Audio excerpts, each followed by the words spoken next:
Halo, assalamualaikum warahmatullahi wabarakatuh. Yang pertama dan utama selalu kita panjatkan puji syukur kehadirat Ilahi Robi, karena hanya atas izin dan ridhonya kita semuanya sehat. Mudah-mudahan untuk hari ini, esok dan seterusnya. Tidak lupa kami ucapkan selamat kepada para siswa yang kemarin sudah dinyatakan naik kelas dari kelas 7 ke kelas 8 dan juga dari kelas 8 ke kelas 9. Tidak lupa kami juga mengucapkan selamat dan sukses untuk anak-anak kelas 7 yang baru tahun pelajaran 2020-2021. Selamat datang dan selamat bergabung di SMP Negeri 1 Kejobong. Anak-anak sekalian, pada kesempatan kali ini kita akan sampaikan tentang yang pertama nanti adalah KKM, kemudian jenis dan jumlah mata pelajaran beserta jumlah jam pelajarannya per minggu, dan juga KKM untuk tiap mata pelajaran. Dan sebelumnya kami sampaikan kembali apa itu KKM. KKM adalah gampangnya itu adalah nilai minimal yang harus dicapai oleh peserta didik dalam setiap penilaian yang dilakukan oleh guru mata pelajaran terkait. Sebagai contoh, misalnya mata pelajaran IPS KKM-nya 72 misalnya, maka sebaiknya siswa harus mencapai nilai 72 dalam setiap penilaian yang dilaksanakan oleh guru. Kenapa? Karena nanti agar nilai akhir di rapot juga setidaknya minimal 72 sesuai dengan KKM IPS misalnya. Itu ya pemahaman KKM-nya. Baik, sebelum kita lebih lanjut ke KKM, ini adalah jumlah, jenis, dan jam tiap mata pelajaran yang berlangsung di SMP Negeri 1 Kejobong. Nah, sesuai dengan kurikulum 2013 yang kita laksanakan di SMP Negeri 1 Kejobong, kita ada 10 mata pelajaran kurikulum nasional ditambah 1 mata pelajaran mulok bahasa Jawa. Kita bisa lihat di angka 1 atau pertama itu ada mata pelajaran pendidikan agama dan budi pekerti, itu 3 jam pelajaran per minggu. Kemudian pendidikan Pancasila dan kewarganegaraan 3 jam pelajaran per minggu. Bahasa Indonesia 6 jam pelajaran. Matematika 5 jam pelajaran. Ilmu pengetahuan alam 5 jam pelajaran. Ilmu pengetahuan sosial 4 jam pelajaran. Bahasa Inggris 4 jam pembelajaran. PJOK pendidikan jasmani olahraga dan kesehatan 3 jam pelajaran seminggu. Seni budaya 3 jam pelajaran seminggu.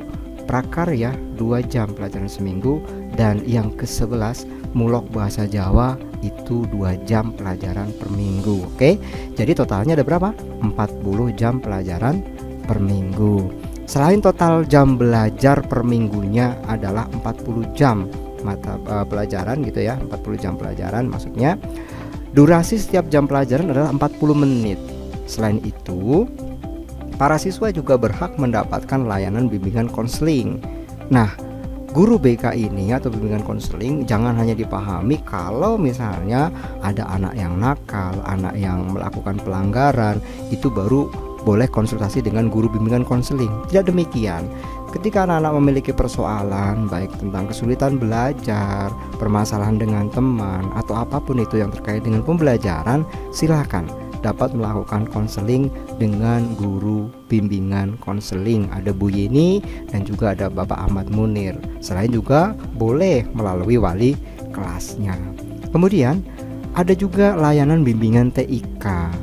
Ya, layanan bimbingan TIK baik secara klasikal, kelompok maupun individual. Ini guru layanan bimbingan TIK melayani konsultasi atau konseling tentang kesulitan penggunaan media belajar dalam bentuk teknologi informasi dan komunikasi. Oke, itu. Yang selanjutnya kita akan masuk ke KKM-nya mulai dari kelas 7 ya. Di kelas 7 ini sudah kami tayangkan. Yang pertama pendidikan agama dan budi pekerti, itu KKM-nya 72, baik untuk aspek pengetahuan maupun aspek keterampilan. Kemudian pendidikan Pancasila dan kewarganegaraan itu 72 juga. Yang ketiga bahasa Indonesia 73, bahasa Inggris 71, matematika 71, IPA 71, IPS 72, seni budaya 75, pendidikan jasmani, olahraga dan kesehatan 71, prakarya 75, bahasa Jawa 72. Oke, sembari dicermati silahkan. Tadi kami ulangi lagi. Gampangnya itu KKM atau kriteria ketulusan minimal adalah nilai minimal yang harus dicapai oleh setiap siswa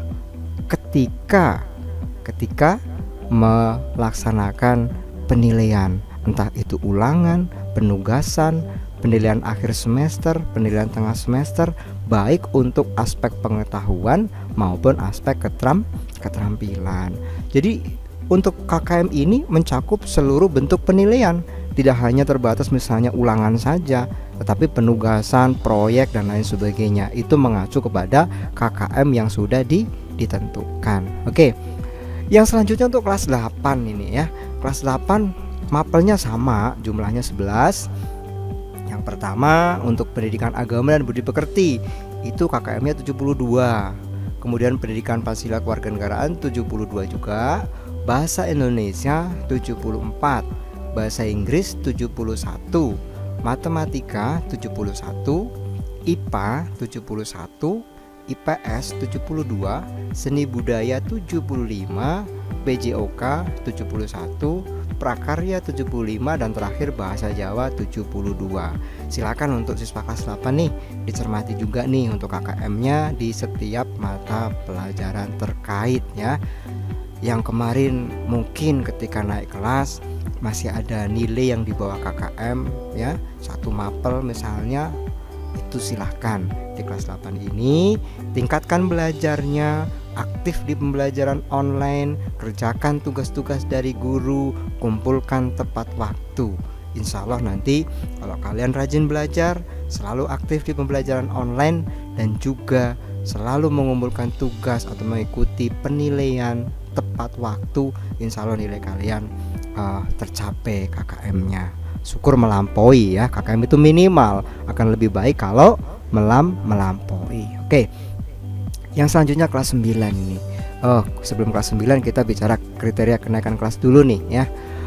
Jadi di SMP Negeri 1 Kejobong telah menetapkan kriteria kenaikan kelas bagi siswa kelas 7 dan kelas 8 sebagai berikut. Jadi ini sama kriterianya ya, untuk naik kelas dari kelas 7 ke kelas 8 atau kelas 8 ke kelas 9. Betul. Kriterianya bagaimana? Siswa kelas 7 dan kelas 8 dinyatakan naik kelas apabila 1. Menyelesaikan seluruh kompetensi pembelajaran untuk semester gasal dan semester genap. Jadi ini syarat yang pertama nih. Seluruh kompetensi pembelajarannya, seluruh KD-nya, seluruh materinya diselesaikan. Ini syarat yang pertama. Oke. Yang kedua, hanya terdapat maksimal 2 mata pelajaran saja yang nilainya di bawah KKM. Tadi udah kasih tahu kan ya KKM-nya masing-masing pelajaran.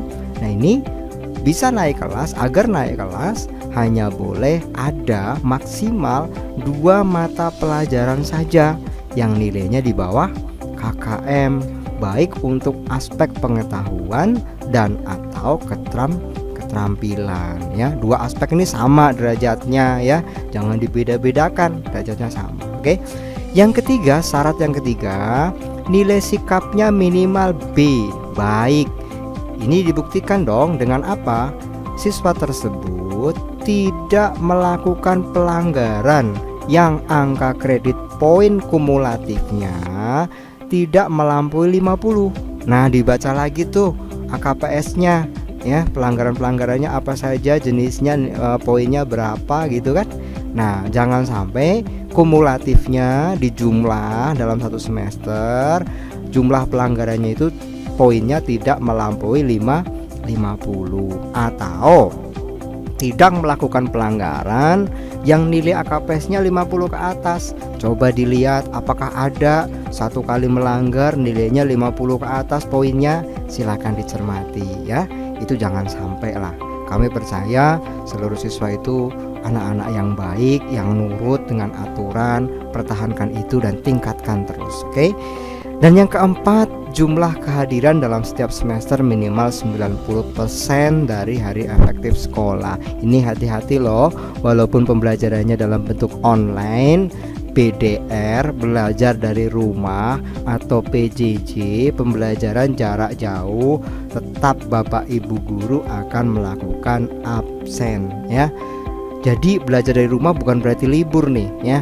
Nanti tetap belajar, jamnya sama seperti hari-hari biasa dari jam 7 sampai jam 2. Cuma medianya itu melalui online. Ada grup Telegram, ada grup WA kelas, ada nanti Google Classroom, bahkan akan ada kelas virtual menggunakan aplikasi Zoom ya. Jadi silakan yang belum punya aplikasi Zoom, download dulu tuh dari Play Store-nya gitu ya. Dan yang belum punya HP, silakan bisa bergabung dengan temennya, bisa pinjam HP bapak atau ibunya atau saudaranya. Jangan memaksa orang tua untuk membeli handphone gitu ya. Oke. Yang berikutnya nih untuk kelas 9. Kalau tadi kita udah sampaikan KKM untuk kelas 7, kelas 8 gitu kan ya. Sekarang untuk kelas 9 nih. Nah, kelas 9 itu pendidikan agama KKM-nya 72, PKN 72 juga, bahasa Indonesia 74, bahasa Inggris 70, matematika 72, IPA 72, IPS 73, seni budaya 75, PJOK 71, prakarya 75, dan bahasa Jawa 72. Nah, khusus kelas 9 nih, Bapak berpesan serius dalam belajar. Kelas 9 ini waktunya sedikit sekali ya. Tahu-tahu nanti ada ujian, tahu-tahu ada AKM. Apa itu AKM? Penggantinya UN, Assessment Kompetensi Minimal. Pakainya CBT juga. Nah, yang pasti kelas 9 ini waktu belajarnya sangat-sangat singkat gitu ya. Karena biasanya kalau tahun-tahun yang lalu masih ada UN itu bulan April sudah UN ya. Jadi waktu belajarnya hanya beberapa bulan di sekolah. Padahal sekarang kondisinya kita harus melaksanakan pembelajaran dari rumah, BDR tadi, belajar dari rumah. Jadi betul-betul gunakan waktu sebaik-baiknya. Tetap semangat dalam belajar untuk kesuksesan kita semuanya. Oke? Demikian yang dapat kami sampaikan. Ingat, visi SMP Negeri 1 Kejobong, maju dalam mutu, santun dalam perilaku, dan berakhlak mulia. Terima kasih. Assalamualaikum warahmatullahi wabarakatuh.